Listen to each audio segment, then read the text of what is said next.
Welcome back to the channel. Hit the like and subscribe button and thank you for watching. So here we have the iPad Pro 11-inch, and what we're going to do is install the Glass TR Easy Fit by Spigen Screen Protector.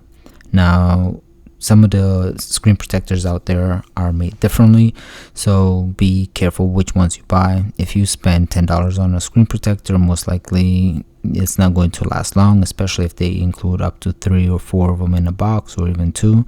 So do be careful which ones you buy. They might not give you as good of a protection as some others.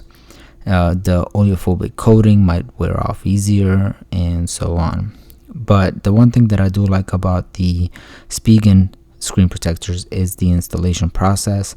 Now with this particular screen protector, it's not identical to how it is on the iPhone. It is a little bit different, but it still makes the process fairly easy, as it is set up fairly straightforward. Now you don't need all of these extra accessories when you are installing a screen protector on the iPad, as it's not much that you need to worry about, since it's a flat surface, it's not rounded edges or anything like that. But overall, it does include a guide, so it makes it a little bit easier for some people to install and not have to worry about it. The easiest way to install this is when the iPad itself is brand new and clean, but once it's been used and it has fingerprints and other parts on the screen, then it's a little bit harder to install the screen protector. It just means that you have to do a little bit more cleaning, and some people don't like to do that because it's not the same. Overall, you can get a great product no matter which way you do it. Now, as you see, you place the iPad in the bracket. Just make sure you get the camera alignment correctly, and then what you do is you connect the top part of the screen protector to the holes present. Now it does include 2 cleaning alcohol swabs, and you definitely want to use that, especially if your iPad is not new out of the box.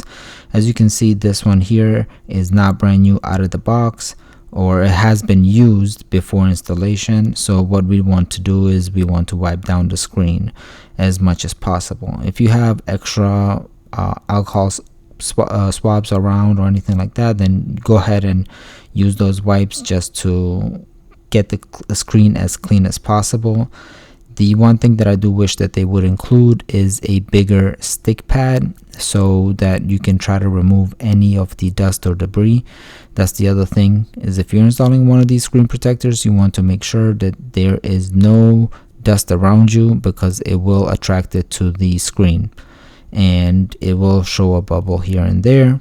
Once the installation process is done, you can lift the screen up a little bit, and you'll see in this video we do have a couple of things where we lift it up just to make the corrections, and once it's finally set, it'll look a little bit better.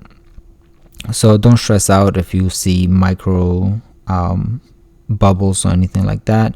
As long as there's no debris underneath it, they will eventually set. So as you can see, we just keep on wiping the screen down just to make sure that we get it as clean as possible, and this will make it look much better once it sits on there and once it sets fully. And now we're going to use the stick pads or the stickers that they include, and just try to remove any debris that might have kind of gotten on there. So we just tap it around as much as possible, trying to get that removed so we don't have to worry about it. Overall, you will experience some micro dust here and there, especially if you are doing it in an area where something can blow on. But if you buy an AC unit or anything like that, then it can kind of move that air around. So you definitely want to be out of the way where the air is not circulating directly towards you and you can work freely. So just go ahead and keep on cleaning it with that sticker pad. Once you have it fully clean, then you want to remove the back sticker of the screen protector and place it or align it properly with the plastic tray, and you'll have 2 holes on top and bottom where you will place it. Again, make sure that your camera is aligned properly, And once you start this process, if you see these bubbles, don't panic, because some of those bubbles are from the top part of the film, because it has another screen protecting film on top of it. So don't worry about those. Just go ahead and press around. You will see some bubbling, and they do give you a squeegee to get that removed.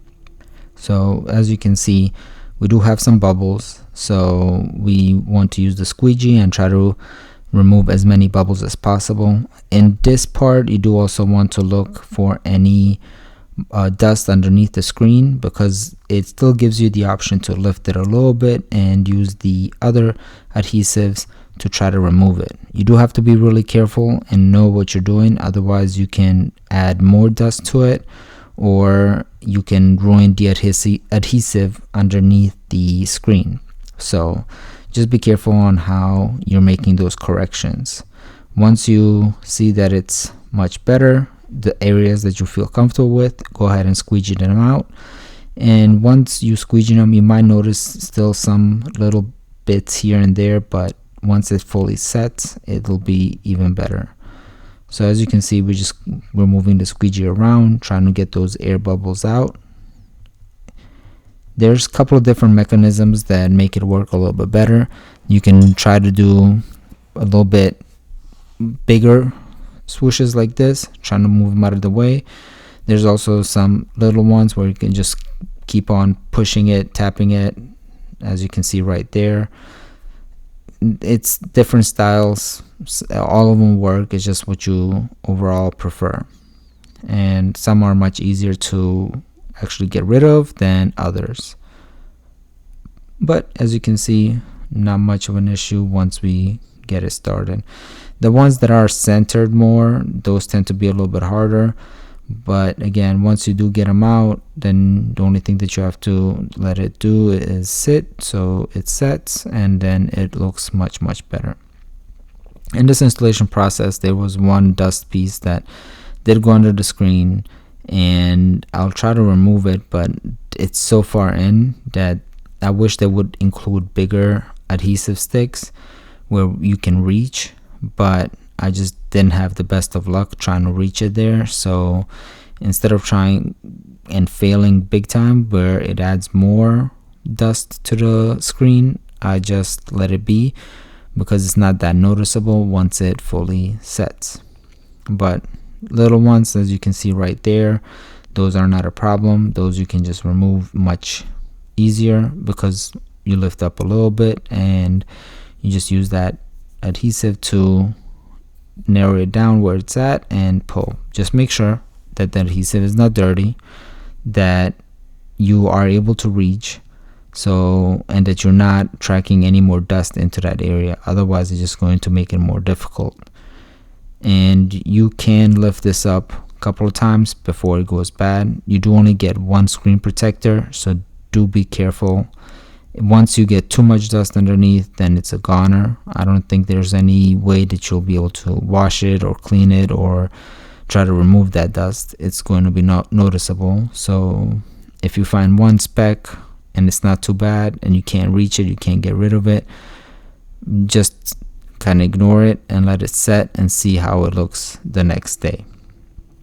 But as you can see here, everything turned out fairly well. It's looking fairly neat and clean, and after about, I would say, a day or so, it's going to look even better. There was just that one speck that I really wanted to get rid of, but I had a hard time getting rid of it because it was sinking into the adhesive and I was not able to fully remove it. But again, once it did fully dry, it wasn't noticeable and it worked for what I needed to do. Now you do also have different screen protectors for the iPad. The iPad Pro 12.9 and the iPad 11 Pro, even the iPad Air. Those you can buy a paper like screen protector. So if you do draw and write and you want to have a natural feel of how it feels when you're writing on paper or drawing, you can use those kinds of screen protectors. The only downfall of those screen protectors are that they take away from the image quality.